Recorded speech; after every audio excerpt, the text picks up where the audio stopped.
அனைவருக்கும் வணக்கம். வைகுண்ட ஏகாதசியை முன்னிட்டு திருப்பதியில் இந்த சொர்க்கவாசல் திறப்பு அப்படிங்கிறது ரொம்ப சிறப்பாக நடந்திருக்குங்க. இந்த ஏகாதசியை முன்னிட்டு அனைத்து பெருமாள் கோவில்லையுமே சொர்க்கவாசல் திறப்பு நடக்கும். அந்த வகையில் சுவாமி வழிபாடு ரொம்ப சிறப்பாக நடந்திருக்கு.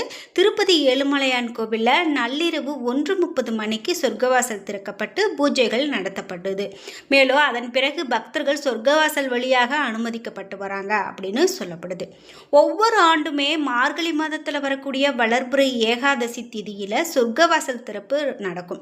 அந்த வகையில் ஏகாதசியான இன்று பெருமாள் கோவில்களில் சொர்க்கவாசல் திறக்கப்பட்டு பக்தர்கள் சுவாமியை தரிசனம் செய்து வர்றாங்க. சொர்க்கவாசல் அப்படின்னு சொல்லப்படக்கூடிய பரமபாத வாசல் வழியாக நுழைந்து இறைவனை தரிசித்தோம் அப்படின்னா மறுபிறவியே கிடையாது அப்படிங்கிறது மிக பெரும் நம்பிக்கை. 21 தலைமுறைக்கும் இருக்கக்கூடிய பாவங்கள் கூட நீங்கி போகும். அதாவது தெரிந்தோ தெரியாமலோ நம்மளை அறியாமல் செய்த பாவங்கள் கூட நம்மை விட்டு ஓடிப்போகும் அப்படின்னு சொல்லக்கூடிய அளவில் இந்த சொர்க்கவாசல் திறப்பு நிகழ்வை நம்ம பார்த்தோம் அப்படின்னா அவ்வளவு புண்ணியம் கிடைக்கும். அந்த வகையில் திருப்பதியில் இன்னும் என்னென்ன மாதிரியான விசேஷங்கள்லாம் நடந்தது அப்படிங்கிற அரிய தகவல்களை நம்ம இந்த வீடியோ முழுக்க பார்க்கலாம். வீடியோவை ஸ்கிப் பண்ணாமல் பாருங்கள். இந்த வீடியோவை பார்க்கும்போதே ஏழுமலையானுக்கு கோவிந்தா என்ற வாசகத்தை கமெண்ட் பாக்ஸில் பதிவிடுங்க. சொர்க்கவாசல் திறப்பின் போது இந்த கோவிந்தா கோஷம் விண்ணை பிளந்தது அப்படின்னு சொல்லும் அளவுக்கு பக்தர்கள் இந்த கோவிந்தா கோஷத்தை சொல்லியிருக்காங்க. நீங்களும் அதே போல் கமெண்ட் பாக்ஸில் பதிவிட்டுட்டு வீடியோவை ஸ்கிப் பண்ணாமல் பாருங்கள். நீங்கள் இன்னும் உற்சாகம் டிவி சேனலை சப்ஸ்கிரைப் பண்ணாமல் இருந்தால் சப்ஸ்கிரைப் பண்ணிக்கோங்க. கூடவே இருக்க பெல்லைக்கான மறக்காமல் கிளிக் பண்ணிடுங்க. வாங்க வீடியோக்குள்ளே போகலாம். இந்த வீடியோ பார்த்துட்டு இருக்கக்கூடிய உங்களுக்கு வாழ்க்கையில் நிறைய தடைகளையும் தடங்கல்களையும் பார்த்துட்ருக்கீங்களா? முக்கியமாக சுபகாரியம் நடக்கலை அப்படின்னு வருத்தப்படுறீங்களா? இந்த வீடியோக்கு கீழே டிஸ்கிரிப்ஷனில் வராகியம்மன் ஜோதிட நிலையத்தின் தொலைபேசி எண் கொடுத்துருக்கேன். அந்த எண்ணுக்கு தொடர்பு கொண்டு பேசி பாருங்கள். கண்டிப்பாக உங்கள் வாழ்க்கையில் இருக்கக்கூடிய எல்லா பிரச்சனைகளுக்கும் சரியான தீர்வு கிடைக்கும். திருப்பதி ஏழுமலையான் கோவிலில் சாதாரணமாகவே கூட்டம் அதிகமாகவே இருக்குங்க. ஏன்னா எப்போதுமே ஆயிரக்கணக்கான பக்தர்கள், லட்சக்கணக்கான பக்தர்கள் ஏழுமலையான் கோவிலில் இருப்பாங்க. அதிலும் முக்கியமாக இந்த வைகுண்ட ஏகாதசி மார்கழி மாதம் முழுவதும், அதுபோல் முக்கியமாக இந்த நாட்களில் ஏராளமான பக்தர்கள் வருவாங்க. அந்த வகையில் திருப்பதியில் முக்கியமான நிகழ்வுகளில் இந்த சொர்க்கவாசல் திறப்பு அப்படிங்கிறதும் ஒரு சிறப்பு. அதில் திருப்பதி ஏழுமலையான் கோவிலில் மட்டும் இல்லாமல் உலகெங்கும் இருக்கக்கூடிய பெருமாள் கோவிலில் இந்த பரமபத வாசல் திறப்பு நடந்திருக்கு.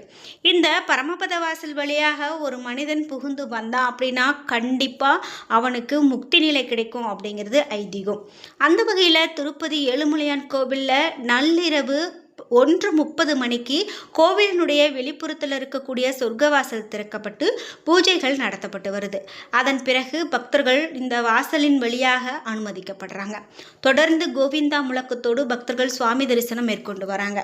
அதே போல் இந்த சொர்க்கவாசலில் விதவிதமான மலர் அலங்காரங்கள் செய்யப்பட்டிருக்கு.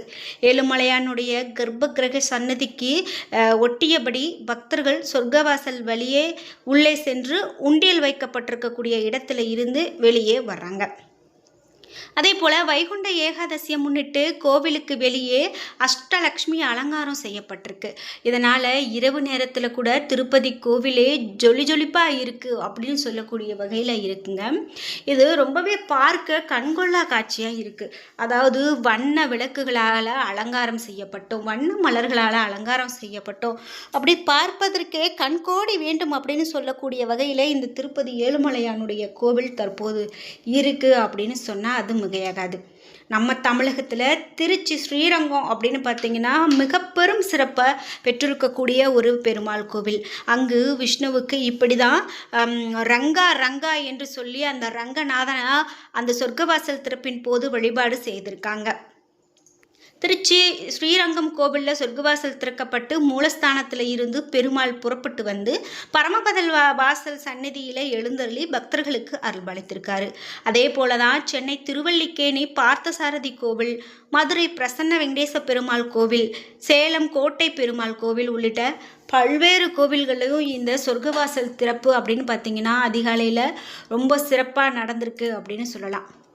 இந்த வைகுண்ட ஏகாதசியை முன்னிட்டு திருப்பதி ஏழுமலையான் கோவிலில் 10 நாட்களாகவே பக்தர்கள் ரொம்ப சிறப்பாக ஒரு பண்டிகை விழா கோலத்தில் இருந்தாங்க அப்படின்னு தான் சொல்லணும்.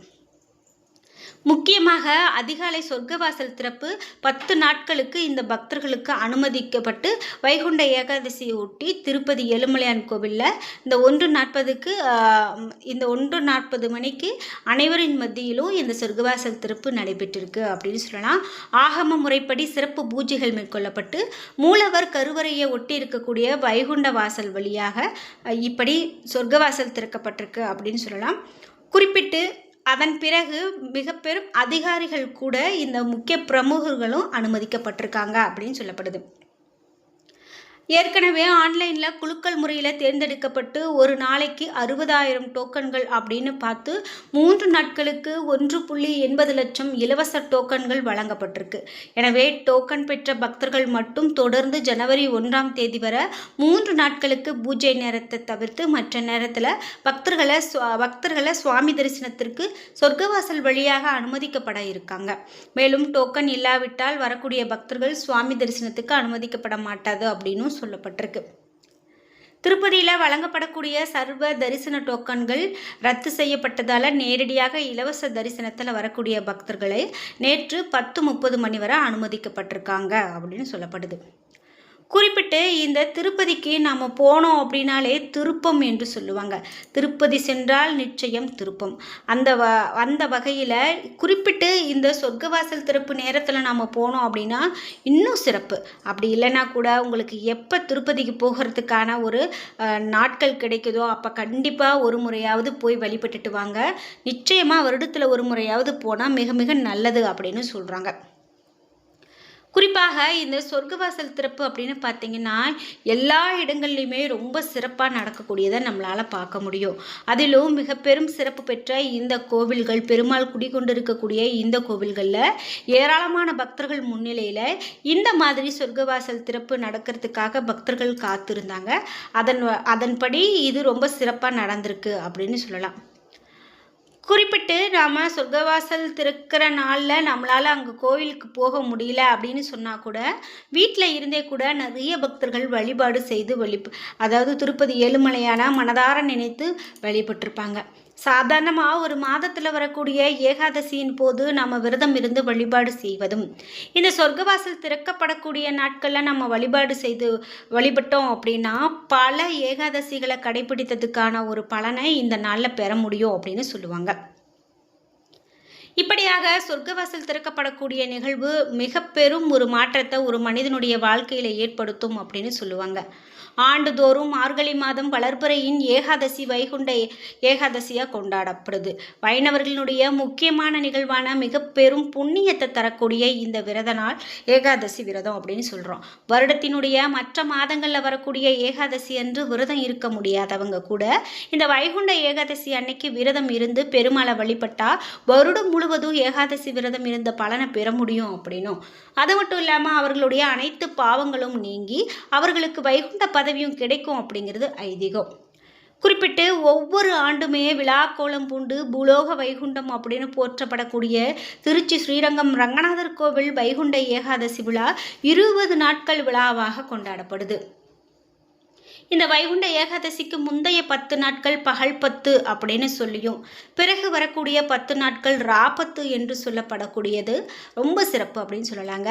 இதே போல் நாம் பார்த்த திருப்பதி ஏழுமலையான் கோவில்லையும் கடந்த சில ஆண்டுகளாகவே இன்னும் ரொம்ப ஏற்கனவே விமர்சையாக செய்வாங்க. அதில் முக்கியமாக மிகவும் விமர்சையாக நிறைய பக்தர்கள் கலந்து கொண்டு இந்த திருவிழா போல் நடக்கக்கூடியது ஒரு வெறும் சிறப்பு அப்படின்னு சொல்லலாங்க. அப்படி அதிகமான நேரம் பக்தர்கள் காத்திருந்து கூட நீண்ட வரிசையில் நின்று கூட இந்த வழிபாடுகளை செய்கிறாங்க அப்படின்னு பார்க்கும்போது ரொம்பவே ஆச்சரியமானது அப்படின்னு சொல்லலாம். என்ன நண்பர்களே, இன்னைக்கு வீடியோவில் திருப்பதி ஏழுமலையான் கோவிலில் சொர்க்கவாசல் திறப்பின் போது என்னென்ன நடந்ததுங்கிறத பார்த்தோம். இந்த வீடியோ கண்டிப்பாக உங்களுக்கு ரொம்ப பயனுள்ளதாக இருந்திருக்கும். வீடியோ உங்களுக்கு பிடிச்சிருந்தா லைக் பண்ணுங்கள், ஷேர் பண்ணுங்கள், கமெண்ட் பண்ணுங்கள். நீங்கள் இன்னும் உற்சாகம் டிவி சேனலை சப்ஸ்கிரைப் பண்ணாமல் இருந்தால் சப்ஸ்கிரைப் பண்ணிக்கோங்க. கூடவே இருக்க பெல் ஐக்கானை மறக்காமல் கிளிக் பண்ணிடுங்க. அப்போ தான் நாங்கள் போடுற இது போன்ற பயனுள்ள ஒவ்வொரு வீடியோவும் உடனுக்குடன் உங்களுக்கு நோட்டிஃபிகேஷனாக வந்து சேரும். நன்றி வியூவர்ஸ்.